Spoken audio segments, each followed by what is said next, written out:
ஆன்மீக நண்பர்கள் அனைவருக்கும் அன்பு கலந்த வணக்கங்கள். இன்றைக்கு நாங்கள் ஆன்மீகம் சம்பந்தமான பதிவில் சென்னைக்கு அருகிலேயே ஒரு திருச்செந்தூர். தென்னாட்டிற்கு சென்று திருச்செந்தூர் முருகனை தரிசிக்க இயலவில்லையா?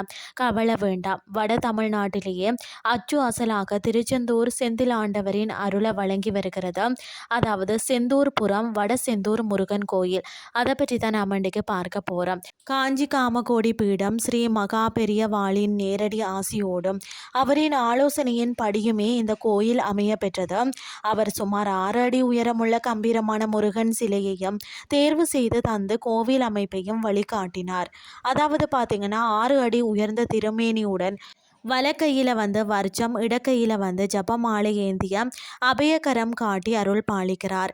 அதாவது சிறப்பு அலங்காரத்தை பொறுத்த வரைக்கும் கிருத்திகை நட்சத்திரத்தில் கம்பீரமான ராஜ அலங்காரமாக, அது மட்டும் இல்லாமல் சஷ்டி திதியில் மனமுருக்கும் சந்தன காப்பு அலங்காரமாக, அது மட்டும் இல்லாமல் இந்த கோவில் உருவத்திற்கு முன் குழந்தை பேறு இல்லாத ஒரு பக்தருக்கு முருகப்பெருமான் சிறு குழந்தையாக வாழைப்பழம் வழங்கி உன் மகனாகவே வருவேன் என்று வாக்கு கொடுத்தாராம்.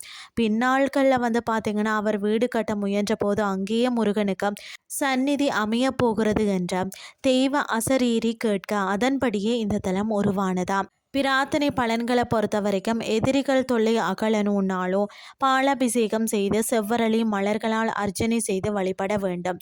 அது மட்டுமில்லாமல் வாரந்தோறும் ஞாயிற்றுக்கிழமைகளை நடைபெறும் அதாவது வித்யாசர்வன பிரார்த்தனை பூஜையில் பங்கேற்று பஞ்சாமிர்த பிரசாதம் பெற்றால் குழந்தைகள் கல்வியில் மேன்மை அடைவார்களாம்.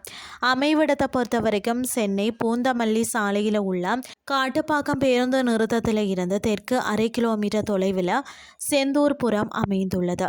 வெற்றிவேல் முருகனுக்கு அரோகரா. நீங்களும் சென்று தரிசித்து வாருங்கள்னு சொல்லி கூறிக்கொண்டு இன்றைய ஆன்மீகம் சார்ந்த பதிவை நிறைவு செய்து கொள்கிறேன். இதே மாதிரி மற்றொரு ஆன்மீகம் சார்ந்த பதிவோடு உங்களை சந்திக்கிறேன். நன்றி.